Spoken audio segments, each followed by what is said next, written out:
नई दुनिया हथेली पे जो चित्र बाबा ने बनवाया था, अब उसका है प्रैक्टिकल स्वरूप। पूछते हैं स्वर्ग का जो नक्शा हथेली पे है, सामने दिखाई देता है?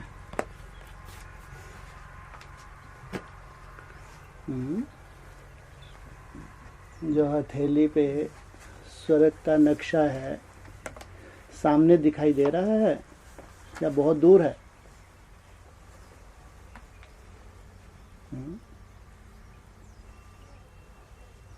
नहीं दिखाई दे रहा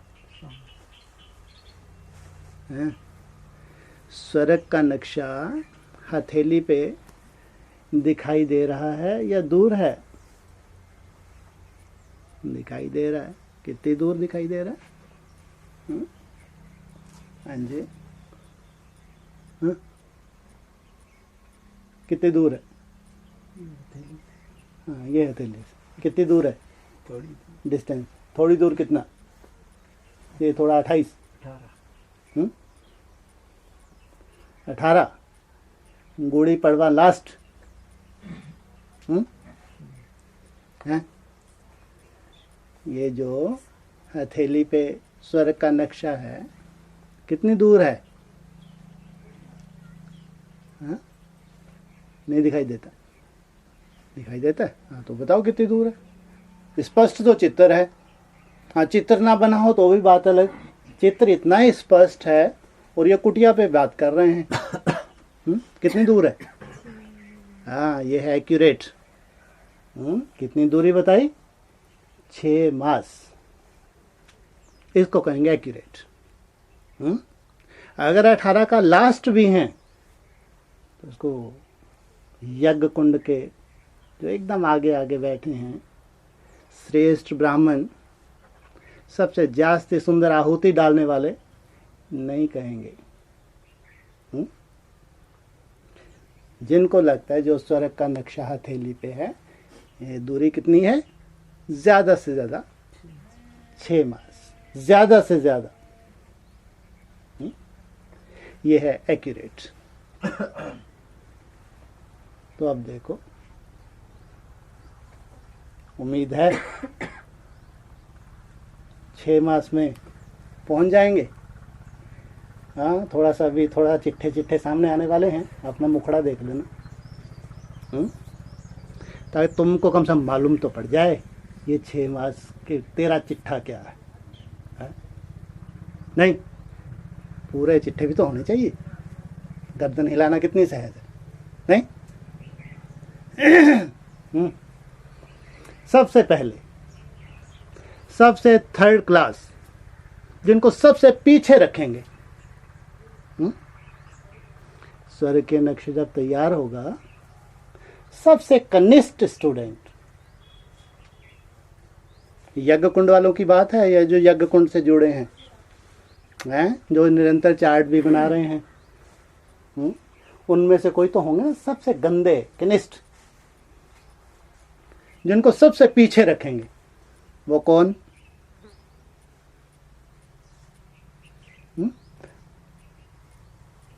यहां तो उनमें से एक भी नहीं होना चाहिए। हाँ, यदा कदा को हो सकता है कोई और निकल आएगा। हाँ, संगठन में तो होंगे। बांग्लादेश कलकत्ता तक संगठन है, गाँव में भी संगठन है। तो सबसे कनिष्ठ, सबसे पीछे, सबसे गंदे किनको रखेंगे?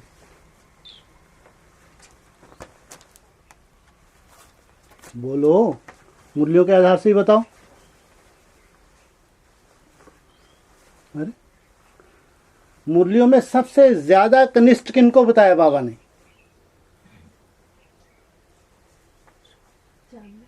है? और चंडाल तो पैदा हो तो अलग बात होगी, लेकिन सबसे कनिष्ठ कौन से हैं जो पुरुषार्थ करते करते सबसे कनिष्ठ बताया बाबा ने?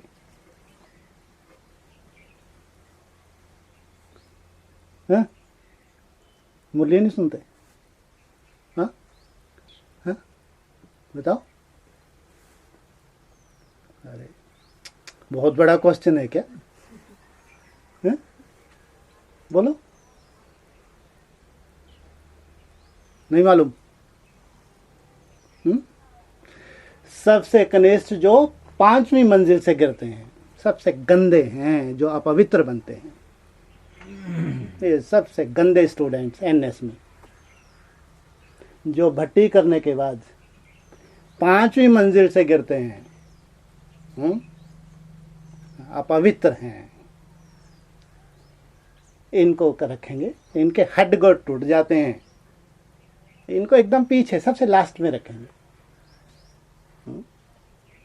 अब ये कहेंगे कि 6 महीने में इनके लिए स्वर्ग आ रहा है। हाँ, है इनके लिए स्वर्ग 6 महीने में? अरे एनएस वाले हैं, ये नई दुनिया के भांति है। इनमें से कोई कोई ऐसा भी हो सकता है जिनको बहुत नशा हो। मैं तो बहुत बड़ी 30 मार खाऊं या 30 मार खा भाई हो या कोई माता बहन हो। हाँ, कोई कोई बेचारी बांधेली माताएं होती हैं। हाँ, वो भी एनएस में तो कम से कम मार खाने वाली तो जरूर होंगी। बांधेली माताएं कैसी होंगी? मार खाने वाली। और फिर बाबा कहते हैं जबरदस्ती कोई कोई चंडाल होते हैं पति, तो उनके लिए बाबा तुम्हारा कोई दोष नहीं, उनको बाबा अपवित्र नहीं मानता। ये किनके लिए है? ये छुटेले हैं, एकदम छुटेले, गंदे हैं, गंदे। ये हैं अपवित्र, ये हैं सबसे गंदे, इनको रखेंगे, इनके लिए नहीं कहेंगे 6 मास। कहाँ पहुँच गए? एकदम लास्ट लाइन। उसके बाद फिर किनको रखेंगे? क्रोधी। बाबा ने बोला आगे चल के क्रोधियों को मिलूंगा भी नहीं, शक्ल भी नहीं देखूंगा। तो यहाँ क्रोधी हैं? क्रोध रोज आता नहीं आता है? ऐसे क्रोध की लठवठ मारते हैं, डंडे चला देते हैं, गाली तो जरूर देते होंगे, देते हैं। तो फिर कहा है कि क्रोधी, ना तो तुम डंडे मार रहे हो एक दूसरे को, ना तुम लठ चला रहे हो, तुम तो गाली भी नहीं दे रहे।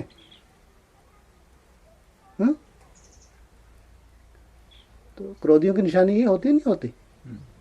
लेकिन फिर भी क्रोधी तो हो, क्योंकि नंबरवार तो होना है। 6 महीने में स्वर्ग सबके लिए तो नहीं है। तो यहाँ क्रोधी हैं तो किस टाइप के हैं?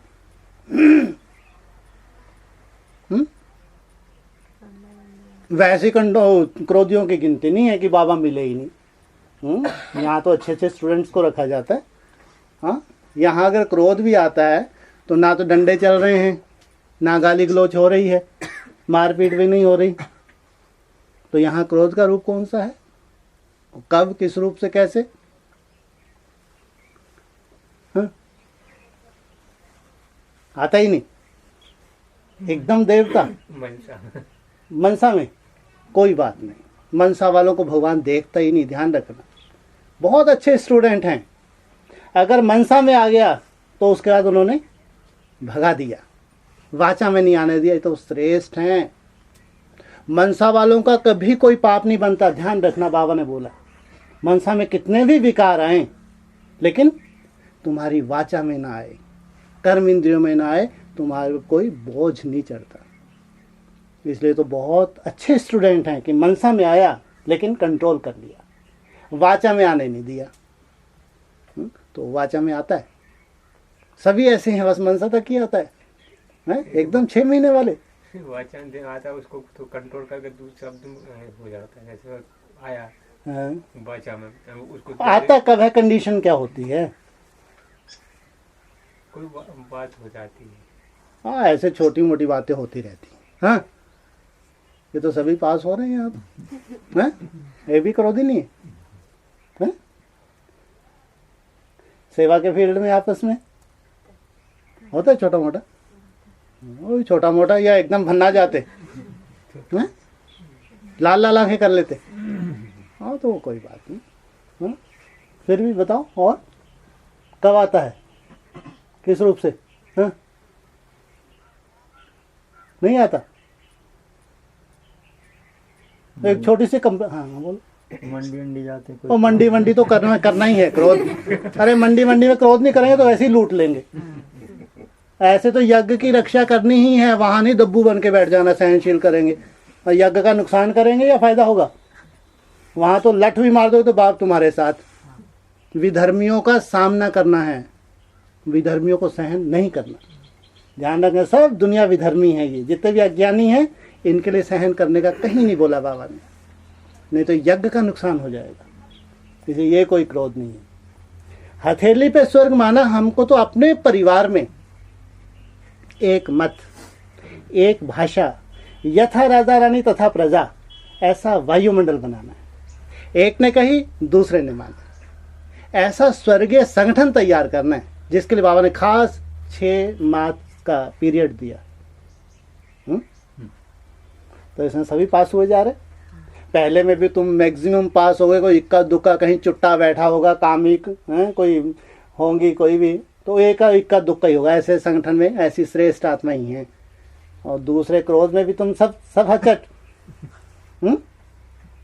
जब उठाते हो एक दूसरे को, कहीं थोड़ा बहुत आता नहीं आता? नहीं, जो मुस्कुरा रहे हैं ये बताओ पहले। जो ज्यादा मुस्कुरा रहे हैं इनको ज्यादा आता होगा, जरूर आता है तो बोलते क्यों नहीं? जो जितना ज्यादा मुस्कुराता है उसको फीलिंग ज्यादा होती है बेचारे को कि ये कमी तो मेरे में है। फिर सहन कर लेते मना, तुरंत तो आ जाता है उस समय। बोला जाता है नहीं, बोला नहीं, तुरंत आ जाता हाँ, तो बुला जाता, फिर कोई दिक्कत नहीं। चेहरा लाल तो सबको हो जाता है थोड़ा बहुत, लेकिन उसको कंट्रोल कर लिया, वाचा में ना आए। हाँ, क्योंकि जब वाचा में आ जाता है इससे वायुमंडल खराब होता है। जितनी आत्माओं के संकल्प चलते हैं उसका बोझ हमारे ऊपर चलता है, ये ध्यान रखें। ये बहुत अच्छी बात है कि अगर आप संकल्प तक कंट्रोल कर लेते हैं, वाचा में नहीं आने वाले, बहुत अच्छी बात है। इसका मतलब आपके द्वारा वायुमंडल खराब नहीं हो रहा। थोड़ा सा भी वाचा में आएगा, जो सुनेगा, जिसके लिए बोला, तो जरूर वायुमंडल खराब होगा और आपके ऊपर बोझ निश्चित रूप से चढ़ेगा। इनके लिए 6 मास में नहीं है, ये भी ध्यान रखें। वेट एंड सी, अभी क्या होने वाला है, इंतजार करो, देखो भी 6 महीने क्या होने वाला है। कैटेगरी हैं, इनको भी पीछे पटक दिया। अगर यदा कदा कोई है तो इनके लिए भी 6 मंथ नहीं है। कान खोल के सुन लो और आगे बढ़ो। कामी हो गया, क्रोधी हो गया, ये सबसे बड़े शत्रु बताए हैं गीता में। सबसे बड़े शत्रु कामी और क्रोधी, ये नरक के द्वार बताए हैं। और आगे बढ़ो।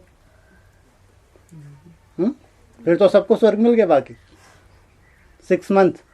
हाँ, नेक्स्ट लोभी,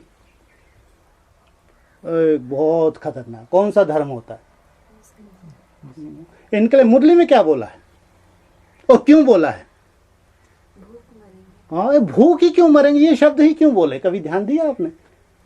मुरली में केवल मुसलमानों के बोला ये भूख मरेंगे। भूख शब्द का संबंध किससे है और क्यों है? कभी ध्यान दिया, गौर किया? मुसलमानों के लिए केवल मुरली ने बोला है मुसलमान भूख मरेंगे। तो ऐसा क्या कारण रहा, क्यों ये श्रापित हो गए यज्ञ में रह के? क्या कारण, क्या है इनमें? कौन सी कमजोरी है? सबसे बड़ी कमजोरी कौन सी है लोभ की इनके अंदर? जो श्रापित कहाँ हुए हैं? यज्ञ में श्रापित हुए हैं। यज्ञ में रह श्रापित हो रहे हैं। अभी भी अगर श्रापित हो रहे हैं तो 6 मास में श्राप से मुक्त हो सकते हैं, नहीं तो ये बहुत पीछे की कैटेगरी। तो यहाँ वो मुल्ले कैसे हैं? क्या उनसे भूल हो रही है? खान पान, इसलिए भूख मरेंगे। खिचड़ी को तो मजबूरी है इनकी। बाबा भी बार बार बोलते हैं, मुल्ले हैं, लिख लो अंडरलाइन। हाँ, खिचड़ी को नाक सुकड़ के मजबूरी। ये बिल्कुल मुल्ला, स्पष्ट है एकदम। नहीं तो भूख मरेंगे क्यों बोला? मजबूरी है, बेचारा रह रहा है, भग सकता नहीं, खानी ही पड़ेगी। कभी दाल चावल बना के देखो, इसकी खुराक डबल होती है नहीं होती? देखो, बना के प्रयोग करो तो इनको सर्टिफिकेट दे दो।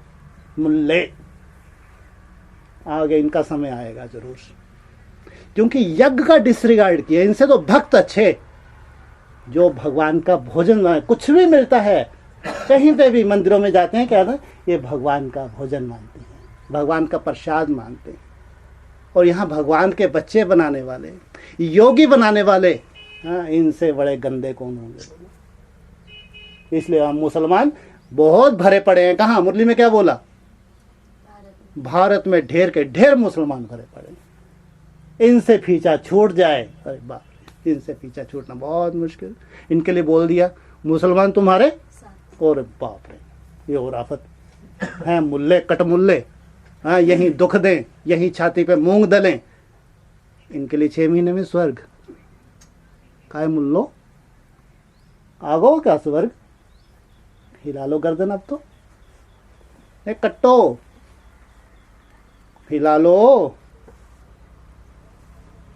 ये जीव है, जीव सबसे तुम्हारी दुर्गति कर देगी। ये जीव तुम्हारी है, तुम ये नहीं देख रहे इसके पीछे कितना बड़ा भगवान जो तुमको गिफ्ट देने वाला है, जो तुमको भगवान प्रॉमिस करता है कि दुनिया जब भूख मरेगी तो 2 रोटी की तुम्हारे साथ गारंटी की है, तुम भूख नहीं मर सकते। ये भगवान के महावाक्य तुमको कभी याद नहीं आते। तुम्हारी मजबूरी है, यहाँ फंस गए, दूसरों को भी बोल देते हो, हंस के ऐसे मजाक करके खाते हैं, हंसी उड़ाते हैं भगवान के यज्ञ के प्रसाद की। ये इनकी गति है, यहाँ इनके सबूत हैं। जब खाते हैं तो ऐसे हंस देते हैं, मुस्कुरा देते, दूसरा भी मुस्कुराता है। खाओ भैया, कहाँ भागे। ये इनके लिए 6 महीने बता रहे, छुबरग आ रहा है, छुबरग, छुहारा खिलाएंगे इनको। इनके लिए तैयार करें हैं, बहुत बढ़िया है। क्या खिलाएंगे इनको? गोल गोल गोबर के कंडे इनके मुंह में डालेंगे, ऐसा मुरली में बोला। आगे चल के तुमको कंडे खाने पड़ेंगे। जीव के ऊपर कंट्रोल नहीं, आए हैं तपस्या करने के लिए। क्या करने आए हैं? घर बार छोड़कर आए हैं। ये सोचो कितनी बड़ी बात। तुम्हारे घर में क्या तुम भूख मर रहे थे क्या? तुम्हारे घर में कोई कमी थी क्या? तुम्हारे दाल रोटी की कमी थी क्या? पैसे की कमी थी? यहाँ एक भी ऐसा नहीं है जिनके घर में कोई कमी हो, तुमको 1-2 रोटी ना मिल सकती हो। तो ये गंदा संस्कार पाल के रखेंगे। जीव के ऊपर हम कंट्रोल नहीं कर पा रहे हो। हम चाहते हम बीज रूप अवस्था में टिक जाए। तुमको तो मालूम ही नहीं है कि बीज रूप अवस्था होती क्या है। बीज रूप अवस्था, जीव के ऊपर तुम्हारा कंट्रोल नहीं है, जीव के ऊपर, और बीज रूप अवस्था की बात करते हो। इसलिए कटमुल्लो, अगर स्वर्ग में जाना है अभी भी चेतो। ये 6 मास खास जो यज्ञ में है, यज्ञ में जो मिल रहा है उसके प्रति एक आस्था जगाओ। शापित मत हो, भगवान का है। भगवान कहते हैं कना दाना भी भगवान को उसकी बहुत बहुत वैल्यू होती है। तुमको तो केवल जो भगवान ने खास, जो चावल खास निकलवाता है बाप ऑर्डर देके। कौन से निकलवाता है ऑर्डर देके चावल? बिना पॉलिश के। इनके तो माथे वहीं खराब हो जाते हैं, खमी को खाने पड़ेंगे महीनों महीने। ये तो इनकी हालत है। सोचो, भगवान बाप इनकी सेफ्टी के लिए। अब इनको ये बता दो कि इस बार सब पॉलिश वाले निकले, इनके चेहरे खिल जाएंगे। सोचो आप। इनको बताओ कि इस बार अरे सब पॉलिश वाले हैं, चेहरे खिल जाते हैं। ये भगवान बाप की जो रूपरेखा है उसमें भी टांग अड़ाते हैं, उसमें भी इनको दिक्कत है। इसलिए 6 मास ऐसे नहीं कि सफल हो जाएंगे तपस्या। तुम बैठे हो हठ योगियों की तरह, 12-1 बजे उठ गए, बैठ गए हठ योगी, झुटके खा खा के। अपने अंदर जो गंदगी है पहले उसको पहचान लो। आज तुमको केवल गंदगी बताई जा रही है तुम्हारे अंदर की, तुमको यही नहीं मालूम कि मेरे को इतनी खतरनाक गंदगी है। फिर भी मैं कह रहा हूँ 6 महीने में स्वर्ग में जाऊंगा। केवल तुमको गंदगी बता रहे हैं, ये गंदगी हैं, अपनी चेकिंग कर लो। अगर स्वर्ग सामने है, हथेली पे है, तो है, इसमें कोई शक नहीं है। 6 मास तो 6 मास है। अगर तुमको भी लगता है ये 6 मास में मेरे को ट्रांसफर होना है, तो जीव के ऊपर कंट्रोल। जो यज्ञ में नहीं रह रहे, बाहर रह रहे हैं, वो तो 6 मास की सोचे भी नहीं, क्योंकि उनके लिए तो खुली छुट्टी है। बढ़िया मिर्ची भी डालें, तला वाला भी डालें, खुद तेल भी डालें, इसलिए उनको तो बाहर रहना पसंद। उनके लिए तो कोई दिक्कत नहीं। उनको बेचारों को 6 मास दिखते भी नहीं, उनके लिए है भी नहीं, उनके लिए नहीं है 6 मास। हाँ, कोई कोई बांधेली माताएं हैं बेचारी, कोई कोई भाई हैं ऐसे बंधन वाले जिनको मजबूरी में बाहर रहना पड़ता है, उनकी इच्छा होती है आज छूटे, आज यज्ञ में चले जाएं। वो कोई कोई हो सकते हैं 6 मास में आने वाले, बाकी नहीं। इसलिए ये जीव खास इंद्रियों को अगर कंट्रोल करना है तो सबसे पहले ये जीवा है। अगर ये जीवा का ही कंट्रोल नहीं है तो मुश्किल है कि बाकी इंद्रियां तुम्हारी कंट्रोल हो जाए। तो ये भी पीछे खिसक गए। लेकिन ये 6 मास खास अगर अटेंशन देते हैं, अपनी जीवा पे कंट्रोल करते हैं, तपस्या, अगर टारगेट लक्ष्य इनका तपस्या है तब तो ठीक। अगर तपस्या लक्ष्य है ही नहीं, वैसे ही फंस गए, किसी ने संदेश दे दिया, हाँ जी हो गया और चलने लगे, तो ठीक है, प्रजा क्वालिटी भी तो आएगी। ये कैटेगरी। नेक्स्ट मोह। मोह सबसे ज्यादा किन में होता है? माताओं, और इनको बाबा गोद में बिठाते हैं। मोह का संस्कार होता है माताओं में और बाबा इनको गोद में बिठाते हैं। इनका ये संस्कार है पालना के लिए। अगर माताओं में मोह ना हो तो पालना बच्चों की नहीं हो सकती। लेकिन संगम युग पे तो बाबा बोलता है नष्टो मोहा स्मृति लब्धा। जो कल परसों की जो क्लास में था, ये मोह का रूप जो तुम्हारे लिए नुकसान करने वाला है, किस रूप से माया आने वाली है? हाँ, ये जहाँ तुम्हारी बुद्धि लगी है, तुम्हारी रचना हो, तुम्हारे मित्र संबंधी हो, तुम्हारे माँ बाप हो, भाई बहन हो, कोई भी, वहीं से फोन आने वाला है तुम्हारे पास। तो तुम्हारी बुद्धि डिटैच, बाप से हट जाएगी बुद्धि। लंबा समय तक भोगते रहो, जैसे बिल्कुल तुमने ऐसे समय पे बुद्धि चट कर ली जबकि भर्तू होने का समय था। इसलिए मोह, बाबा ने बताया कि सबका मूल बता दिया मोह को। तो इसलिए लास्ट महामंत्र दिया नष्टो मोह स्मृति लब्धा। आखिरी महामंत्र है नष्टो मोह। जितना नष्ट मोह होंगे उतना ही स्मृति स्वरूप। इसलिए ये भी है खास। और आगे अहंकारी स्वर्ग में जाता है।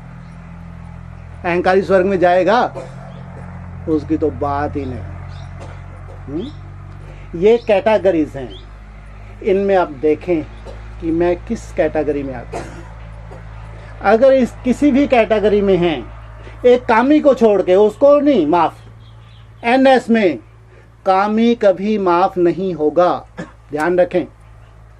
वो तो पीछे पटक गया, उसका कोई नंबर नहीं है।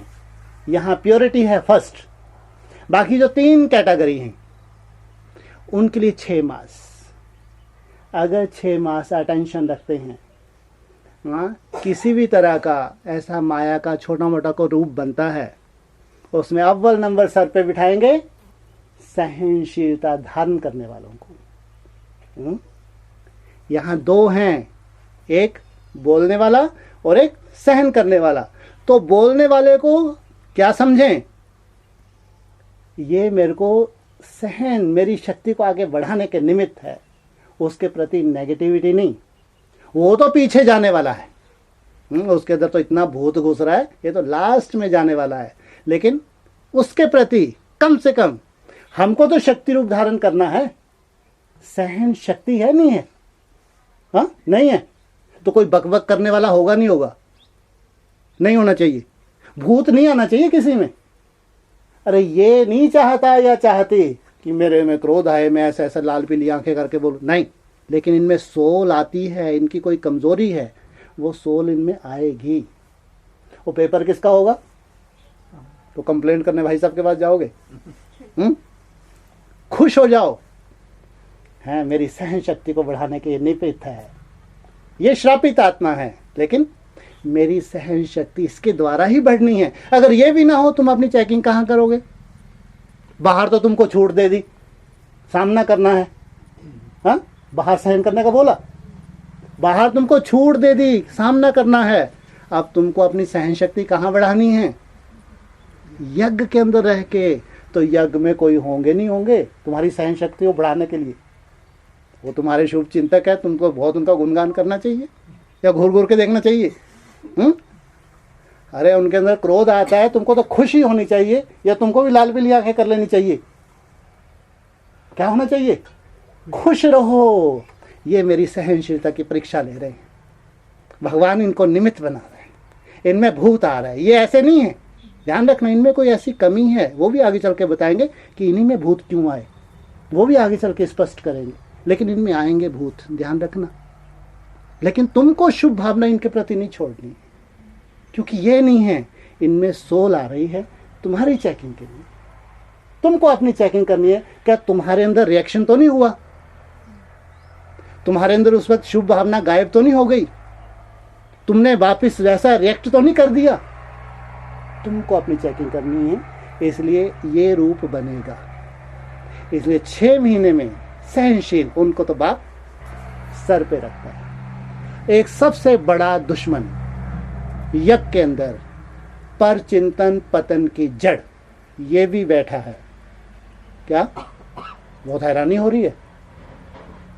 पर चिंतन, इनको तो दूसरों को देख के, दूसरों की कमी ढूंढ के उसका बैठ के चिंतन करना बहुत अच्छा लगता है। बैठे हैं यहां यज्ञ के अंदर, कैसी क्वालिटी है ये? हाँ, पहले कमी ढूंढते हैं, खासकर जिनके प्रति ईर्ष्या है उनकी कमी देखते हैं, फिर आपस में चिंतन करते, खुश होते हैं कि देखो ये इसमें ये कमी है, कमी है। इनके लोग पर चिंतन पतन की जड़ अपना बहुत नुकसान कर रहे हैं, चार्ट भी बना रहे हैं, लेकिन पर चिंतन कर रहे हैं, दूसरे का चिंतन कर रहे हैं और खुश हो रहे हैं, अंदर से खुद खोखले हो रहे हैं। इनके लिए पर चिंतन पतन की जड़। इसलिए हथेली पे तो है, इसमें कोई शक नहीं है तो है। तुमको देखना है तुम्हारे अंदर कौन सी कमी कमजोरी है, उस कमी कम से कम 6 मास के लिए मैं आने ना दूं। अगर वो कमी कमजोरी आए भी तो उसको भगाऊं, उससे यज्ञ में कम से कम मेरे द्वारा किसी आत्मा का नुकसान ना हो, मेरे द्वारा किसी का मन ना दुखे, मैं निमित्त ना बनूं। ये अटेंशन, ये जो अटेंशन देंगे तो सोचो 6 मास में कितना सुंदर वायुमंडल बनाएंगे। कल्पना करके देखो। इनको कहेंगे एक मत, एक भाषा, यथा राजा रानी तथा प्रजा। ये हैं जो साथ साथ ट्रांसफर होने के अधिकारी हैं।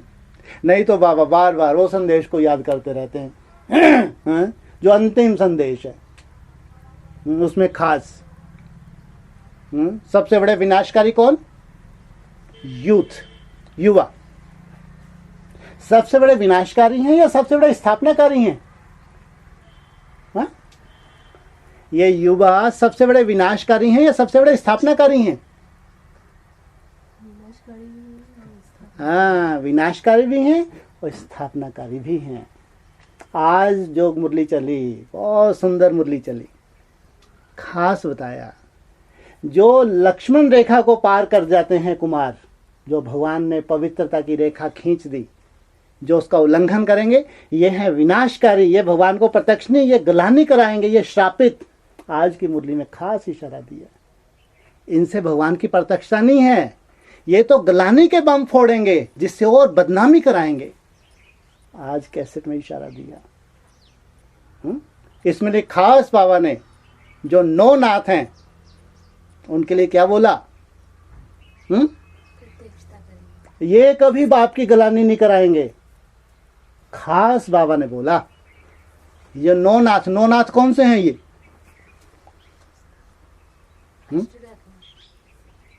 9 बोला, 9 नाथ।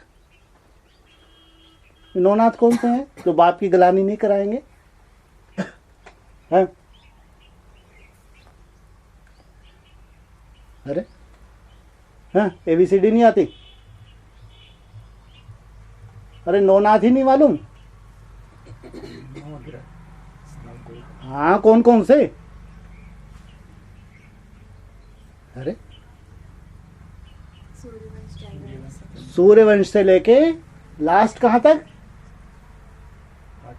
आर्य समाज ये 9 है, ये बाप की गिलानी नहीं कराएंगे। खास बाबा ने आज इशारा दिया, ये जो 9 नाथ हैं ये बाप की गिलानी नहीं कराते। इसलिए ये अधिकारी बनते हैं, अपने अपने ग्रुप्स को ऊपर उठाने के निमित्त बनते हैं। बाकी जो अपवित्र बनने वाले हैं, जो हाहाकार मचाने वाले हैं, जो चारों तरफ बाप की गिलानी कराने वाले हैं, ये हैं श्रापित आत्माएं। ये भगवान को प्रत्यक्ष करने वाली नहीं, और ये बाप का नाम डुबोने वाली नहीं। तो ये हैं सनराइज करने वाले, जो लंबे समय से मर्यादा में पालन कर रहे हैं, लंबे समय से मर्यादा में रह रहे हैं। तो उनको ये गिफ्ट मिलनी चाहिए, नहीं मिलनी चाहिए? हाँ, या अंत में वही बाप की गिलानी के निमित्त बन जाएं? हो सकता है? क्या ये संभव है? हो सकता है? लंबे समय से जो भगवान के सहयोगी रहे, अंत में ऐसे भूत घुस जाएं कि वो भगवान के विरोधी बन जाएं, गिलानी करवाएं? नहीं। इसलिए अपने ऊपर इतना निश्चय भी होना चाहिए। कैसी भी टूटी फूटी हमारी तपस्या है, कैसी भी, लेकिन जो हम यज्ञ में रह के मर्यादा का पालन कर रहे हैं, भगवान देख रहा है। जिस भगवान के बंधन में स्वयं को बांध के रखा है, लंबे समय से जिस बंधन में स्वयं को बांध के रखा है, इसका प्रत्यक्ष फल पूरा ब्राह्मण परिवार देखेगा। इसलिए इनको कहेंगे भगवान का नाम वाला करने वाले। लेकिन ये जो 6 मास हैं खास, और ये है तुम्हारे कंपटीशन के, ये नई यात्रा है। ये यात्रा पुरानी होगी नहीं होगी? पुरानी सुंदर यात्रा बोला इसको। तो ये जो यात्रा है कैसी है? नई दुनिया की यात्रा है, सुंदर यात्रा है, नई यात्रा है। जब नई यात्रा में जाते हैं तो बहुत आनंद आता है। जो देखा हुआ होता है एक बार, फिर वहाँ इतना आनंद नहीं आता है। ध्यान दिए कभी? जो रूट आपने एक बार देख लिया, घूम आए, दोबारा जाते हैं घूमने, जाते तो हैं लेकिन उतना मज़ा नहीं आता। लेकिन जिस रूट पे एकदम नया रूट हो, उसमें बहुत मज़ा आता है। तो यह है नया रूट। ये कैसा रूट है नया रूट? ये नया रूट कैसा है? नई दुनिया का कैसा है? इसमें क्या खासियत होगी इस रूट में? तुमको भी तो मालूम हो, तब तो तुम वैसी मेहनत करोगे। हाँ? इस रूट की खासियत क्या है? उड़ती कला है सबकी, लेकिन कोई पुरुषार्थ भी तो होगा इनका उड़ती कला का। कुछ थोड़ी बहुत मेहनत भी तो करेंगे। हाँ, ये बीच बीच में प्रैक्टिस करेंगे, रोज प्रैक्टिस करेंगे निसंकल्प होने की, बीज रूप अवस्था में टिकने की। कुछ सेकंड भी प्रैक्टिस करेंगे, लेकिन रोज करेंगे। क्या नई यात्रा है? कुछ सेकंड भी टिकेंगे, 15-20 सेकंड, आधा मिनट, 1 मिनट, ये प्रैक्टिस खास मेहनत करेंगे। ये है नई यात्रा। इसके लिए कई बार क्लासेस में बोला है, हमारी कैसा भी हो मनसा में कितने भी तूफान हो, कितनी भी चंचलता हो, लेकिन आगे चल के जो मनसा अचानक स्थिर होने वाली है, उसमें सबसे बड़ा इंटरफेयर किसका होगा? बाप का। अरे बाप अपना कर्तव्य भी तो कभी करेगा नहीं करेगा। सोलों का तो कर्तव्य अभी भी चल रहा है। अरे सोलो भी कर देती हैं, वो क्या करती हैं? अल्पकाल के लिए वो भी कर देती हैं निसंकल्प। लेकिन साथ साथ सोलो के संस्कार भी प्रवेश रहते हैं, ध्यान रखना। ये खुद की क्रिएशन नहीं है। जो खुद की मेहनत कर रहे हैं वो तो जानते हैं 15-20 सेकंड भी कितना मुश्किल है। ये है खुद की क्रिएशन। जो अचानक टिक रहे हैं, 16 टिका रही हैं, ये अल्पकाल के हैं। हाँ, ये तो आगे चल के गैस ही गुआ रहे हैं, फोटे तो गए, किसी काम के नहीं। लेकिन जिनको आज भी लगता है कि 15-20-25 सेकंड भी बहुत मुश्किल है, ये है ओरिजिनल।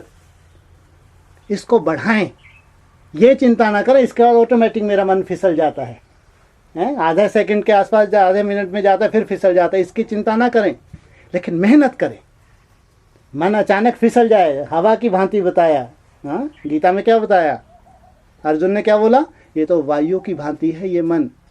जैसे हवा को बांधा जा सकता है, वैसे होता है मन है कि जैसे ही मैं इसको बांधता हूँ फटाक से खिसक जाता है।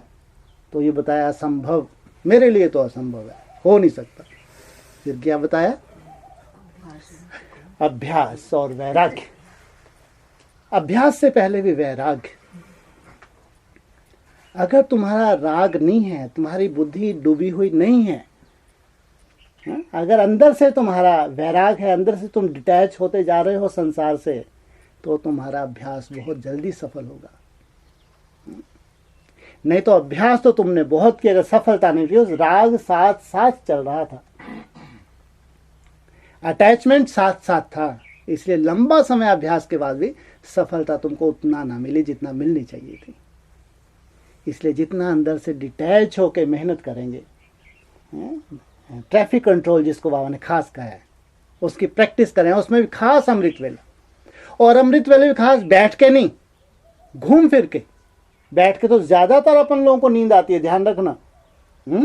बैठ के क्या होता है, निसंकल्प पे तो और जल्दी नींद आने की संभावना होती है। हाँ, फिर भी मैं ऐसा नहीं, हठ नहीं करवा रहे, जिनको लगता है कि नींद नहीं आ रही बैठ सकते हैं, लेकिन जहां ऐसी आशंका हो कि मेरे को भी आलस आ सकता है या आ रहा है, तुरंत खड़े हो। खड़े होके आके, अगर 25-30 फीट का अगर आपके पास बीच में डिस्टेंस है, 25-30 फीट का भी अगर डिस्टेंस है, तो 25-30 सेकंड इस किनारे से दूसरे किनारे तक जब जाते हो तो अपने मनसा को रोक लो, ऐसा घूमो। कोई भी एक कोने से दूसरे कोने तक जाते हो, चलो उतने सेकंड के लिए मनसा को रोको, वहां से फिर चलना शुरू करो, वहां से फिर वापिस आओ, उतनी देर मनसा को रोको। ऐसे प्रैक्टिस अमृत वेले खास जो 2-2.5-3 घंटे का, उसमें अगर तुमने मेहनत कर ली तो बहुत तीव्र गति से बहुत आगे निकल जाओगे। इसलिए 6 मास साधारण नहीं है, बहुत वैल्यूबल है। तो हमारा पुरुषार्थ भी कैसा होना चाहिए? वैल्यूबल, सब तरफ से वैल्यूबल हो। सबसे पहले अंदर की सफाई। कुछ ना कुछ हमारे सब में कमजोरी हैं। यहाँ कोई भी ऐसा नहीं है जो देवता हो। है कोई हाथ खड़ा कर सकता है कि मैं देवता हूं, मेरे में कोई कमी नहीं है? सब में कोई कमी है। हाँ, ये कहूंगा इतने सुंदर हैं ये बाबा के बच्चे।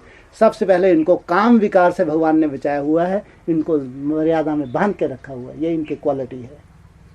बाकी और छोटी मोटी जो कमी है, कोई बहुत बड़ी कमी नहीं है। भले तुम्हारी जीभ लपलपाने वाली हो, भले ही छोटा मोटा क्रोध का रूप हो, या मोह का रूप हो, ये बहुत बड़ी कमजोरियां नहीं है। लेकिन नंबरवार तो होना है ना, है? नंबरवार में हम क्यों ना आगे जाएं?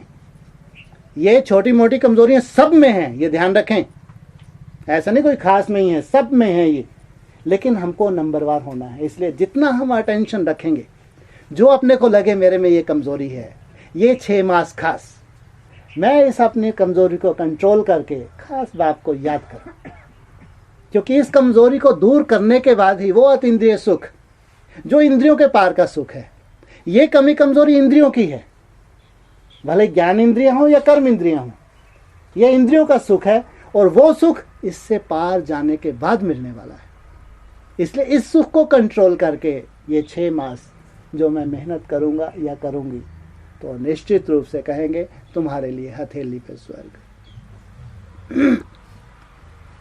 इसलिए तरस तो उनके ऊपर करो। बेचारे कहते हैं, बेचारा शब्द यहाँ अच्छा नहीं मानते। बेचारे तो उनको कहेंगे अगर किसी के अंदर भूत घुसे, जो तुमको आगे बढ़ाने के निमित्त बने। लेकिन किसी में भी भूत ना घुसे तो ऐसा नहीं हो सकता है ये संगठन। किसी में भी ना घुसे तो फिर आगे कैसे बढ़ेंगे? है ऐसा? अरे किसी में नहीं घुसे भूत तो फिर आगे कैसे बढ़ेंगे? जरूर ना घुसने चाहिए किसी में भूत, कोई निमित्त बनना चाहिए हमको सहन करवाने के लिए। ऐसा बस सहनशील बनाने के लिए अभी तो घुसे। 6 मास ही तो सामने हैं, 6 मास ही दूसरे में भूत घुस के तुमको सहनशील बना रहे हैं। हाँ, वो आत्मा तो पिस गई बेचारी। हाँ? अरे वो तो पिसी जो तुमको तो बढ़ा दिया आगे, तुमको तो बाप के सर पे बिठा दिया। हाँ, वह तो पिस गई बेचारी। वहां की भुरकुटी में बार बार उछल उछल के बैठ रहे। इनका क्या करें? छोड़ दे, छोड़ दे। इसलिए बोला इनके प्रति शुभ भावना, इनके प्रति शुभ भावना। लेकिन अगर आप में से अपने को लग रहा है किसी को कि यार मैं तो ऐसा बन जाता हूँ कभी कभी निमित्त, तो उसको यही नहीं था शायद मैं ही बनने वाला हूँ निमित्त। उसके लिए खास बोला जितना तुम बीज रूप अवस्था की प्रैक्टिस करोगे तुम निमित्त नहीं बनोगे। और खास योगियों के लिए तो बोला, वो तो योग बल से माया को दूर से ही भगा देते हैं। क्या बोला? कोई ऐसी आत्माएं भी तो हैं जिनके पास माया आती ही नहीं है, दूर से ही माया को भगा देते हैं। तो ये नहीं सोचना कि तुमको सहनशीलता के लिए चाहिए ही। अगर ये संगठन इतना पावरफुल बन गया तो ऑटोमेटिक योग बल, योग को तो ज्वाला बोला है, ज्वाला। उस योग अग्नि में, उस ज्वाला में क्या तुम कुंदन नहीं बनोगे? क्या तुम सोना नहीं बनोगे? ये है संगठित योग बल। ये तुमको गिफ्ट में मिला है आज। संगठित योग बल कहीं नहीं, अभी बाप ने खास एडवांस पार्टी को इशारे दिए संगठन में योग बल। अब बाबा ने इशारे दिए कि अपनी सेफ्टी है संगठन में याद। जितना संगठित रूप में याद में बैठेंगे, भले हमारी मनसा कैसी भी है, लेकिन वहां जो वायुमंडल बना है उस वायुमंडल में भी हमारे विक्रम विनाश होते हैं। इसलिए 6 मास अगर खास है तो हमारे लिए हैं, ना ब्रह्मा कुमारियों के लिए, ना एडवांस पार्टी के लिए। हम ही बच्चे इस सच्चाई को जानते हैं कि हमारा ये गर्भ काल है। ये गर्भ काल जैसे ही खत्म होता है नई दुनिया हमारे सामने होती है। तो हमको इसको सफल करना है, अपनी कमी कमजोरियों को देख के उस कमी कमजोरी की आहुति डाल के। ये यज्ञ कुंड है, इस यज्ञ कुंड में आहुति डालते हैं ना, तो अपनी ये कमी कमजोरी है इसकी आहुति डालें। बाबा को बोलें कि बाबा अब तो कम से कम ये 6 महीने में भस्म करो। ये मेरी जो कमी है, कमजोरी है, कम से कम 6 महीने में ये भस्म करो। ये कमजोरी मेरे पास रहनी ना चाहिए। मैं भी कम से कम ये 6 मास के बाद जो स्वर्गीय संगठन है, जो स्वयं स्थिति में जाने वाले हैं, वो जो खुशबू होगी, खुशबू, जिनको जुकाम हो जाता है उनको खुशबू नहीं आती, ध्यान रखना। आप भले यहाँ बैठे हैं, अगरबत्ती लगा दो 4-6, जिनको भयंकर जुकाम होगा उनको खुशबू आएगी? मुंह से खुशबू ले सकते हैं? तो जिनको ऐसे बेहद के जुकाम हो जाएंगे, तो हम कम से कम वो खुशबू लें।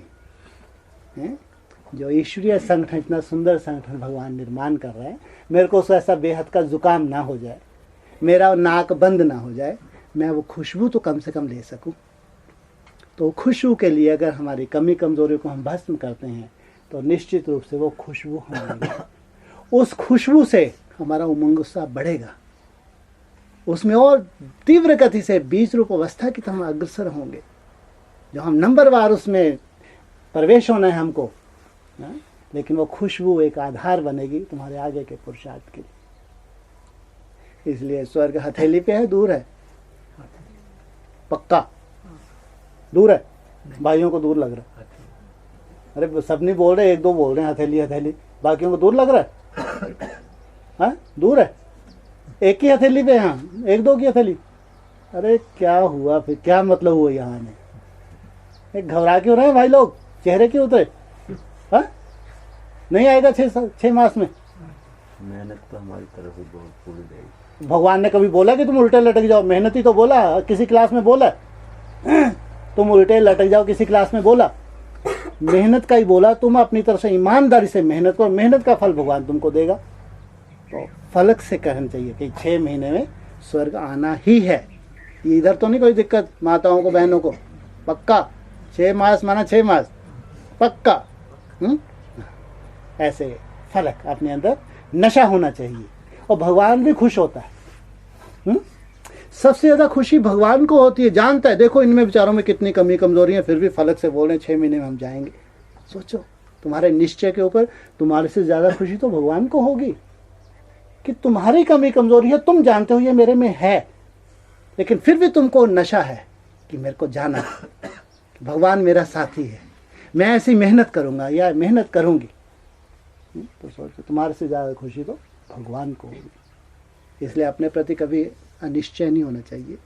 निश्चय बुद्धि विजयते, अनिश्चय बुद्धि विनिश्चयते। इसलिए स्वयं के प्रति अगर अनिश्चय है तो भी नुकसान है। कितनी भी कमी कमजोरी है अपने प्रति सदा आशावादी और निश्चय बुद्धि रहेंगे तो वैसा ही भगवान का सहयोग मिलेगा। स्वर्ग हथेली पे पक्का। ओम शांति।